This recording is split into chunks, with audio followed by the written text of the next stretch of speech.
अस्सलामु अलैकुम वरहमतुल्लाह। साथियों, मैं हूं मोहम्मद हारिस आलम। इस्तकबाल करता हूं, खैर मकदम करता हूं, वेलकम करता हूं आपका आपके अपने ही चैनल AR डिजिटल। सबसे पहले मीर तकी मीर की हयात व खिदमत।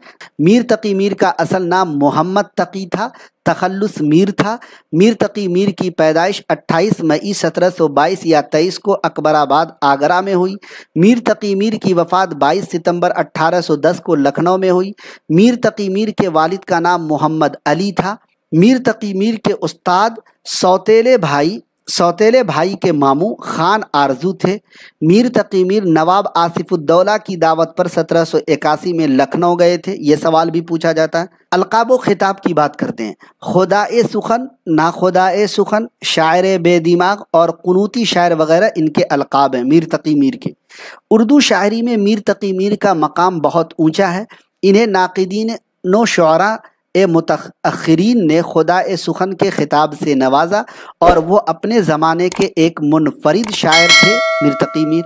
आपके मुतालिक उर्दू के अज़ीमुश्शान शायर मिर्ज़ा गालिब ने लिखा है, रेख्ता के तुम ही उस्ताद नहीं हो गालिब, कहते हैं अगले ज़माने में कोई मीर भी था।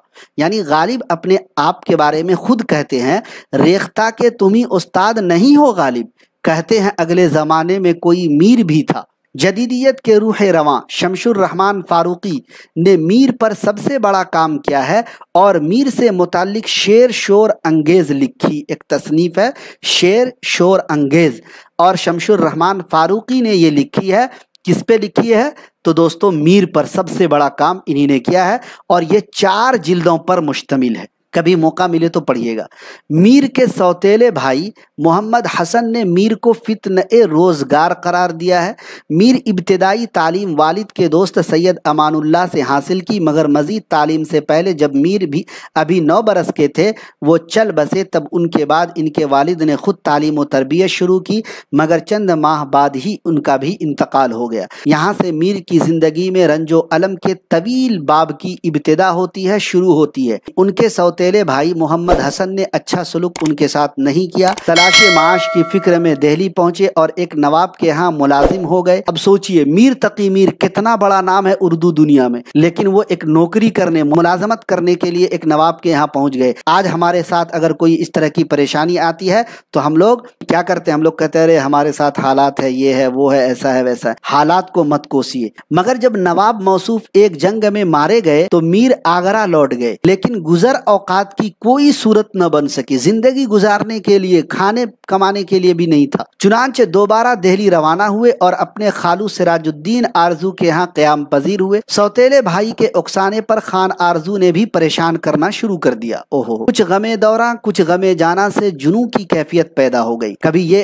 पीछे लग गया, कभी वो पीछे लग गया, कभी वो इसको उकसा रहा है, कभी वो इसको उकसा रहा है। तो देखिए मीर के हालात। मीर का जमाना शोरिशों और फितना व फसाद का जमाना था। हर तरफ तंग दस्ती और मुश्किलात बर्दाश्त करने के बाद बिल आखिर मीर गोशे आफियत की तलाश में लखनऊ रवाना हुए। वहां उनकी शायरी की धूम मच गई। कितनी परेशानियों के बाद मीर तकी मीर दिल्ली गए। दिल्ली से अपने मतलब जो है खालू के पास गए, फिर आगरा आए, फिर जब दिल्ली गए, बहुत जब परेशान हो गए तब क्या हुआ? लखनऊ रवाना हो गए। नवाब आसिफुद्दौला ने 300 रुपए माहवार वजीफा मुकर्रर कर दिया और मीर आराम से जिंदगी बसर करने लगे। मीर ने लखनऊ में तकरीबन 31 साल चैन सुकून से जिंदगी गुजारे हैं, लेकिन तुंद मिजाजी की वजह से किसी बात पर नाराज होकर नवाब आसिफुद्दौला के दरबार से अलग हो गए। आगे देखिए, आखिरी 3 सालों में जवान बेटी और बीवी के इंतकाल ने सदमात में और इजाफा कर दिया। आखिर इकलीम सुखन का ये हिरमा नसीब शहनशाह 87 साल की उम्र पाकर 1810 ईस्वी में लखनऊ की आगोश में हमेशा हमेश के लिए सो गया, यानी इंतकाल हो गया। मौलवी अब्दुल हक फरमाते हैं, मीर तकी मीर सरताजे शुआराए उर्दू हैं। इनका कलाम उसी ज़ौक़ व शौक़ से पढ़ा जाएगा जैसे शेख सादी का कलाम फारसी में। अगर दुनिया के ऐसे शायरों की एक फहरिस्त तैयार की जाए जिनका नाम हमेशा जिंदा रहेगा तो मीर का नाम उस फहरिस्त में जरूर दाखिल होगा। सोचिए कितनी बड़ी बात है। बकौल रशीद अहमद सिद्दीकी, गजल शायरी की आबरू है और मीर गजल के बादशाह है। میر تقی میر کو میر خمیر قائم چاند پوری نے کہا ہے، میر تقی میر کو واسوخت کا موجی محمد حسین آزاد نے کہا ہے، میر اردو کے شیخ سعدی ہیں رام بابو سکسینہ نے کہا ہے۔ کیا آپ کو لگتا ہے کہ اگر آپ ان پوائنٹ کو پڑھتے ہیں اور آپ کا ایگزام کلیئر نہیں ہوگا؟ میرے دوست یقیناً ہوگا۔ دل میں حوصلہ اور ہمت رکھیے، یقین رکھیے اپنے آپ پر۔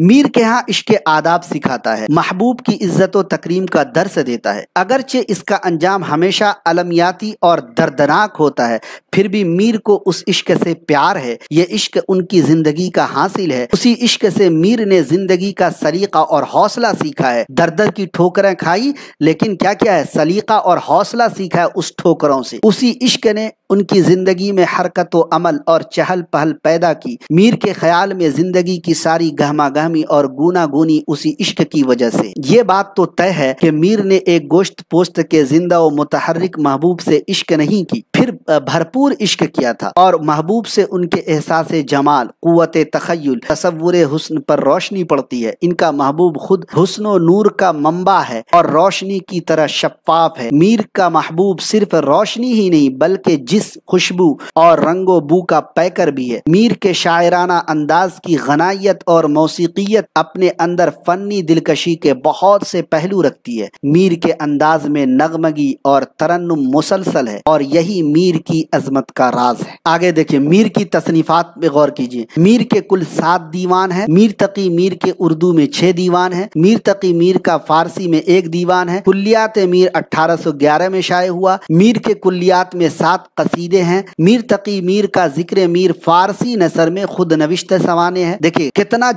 شارٹ ہے اور جامع ہے، غور کیجیے۔ ہم آپ کو الجھانا نہیں چاہ رہے ہیں، ہم چاہ رہے ہیں کہ آپ شارٹ میں یاد کیجیے، یاد ہوتا چلا جائے۔ کبھی کبھی پوچھا جائے گا میر تقی میر کا ذکر میر صنفی اعتبار سے کیا ہے، تو خود نوشتہ سوانے ہیں۔ کس زبان میں ہے تو فارسی میں ہے۔ میر نے ایک ہی مثنوی خواب و خیال لکھا ہے۔ تذکرہ ایک ہے، نکات الشعراء ان کی اہم تصنیف ہے جو اردو شعراء کا پہلا تذکرہ ہے، زبان فارسی ہے، سب کچھ نوٹ ڈاؤن کر دیا ہے۔ میر نے اپنے دیوان کو جادو کی پڑی کہا ہے۔ تو دیکھیے کیسے جامع مواد ہم آپ کے لیے لے کر آئے ہیں۔ تمام ساتھیوں کا شکریہ۔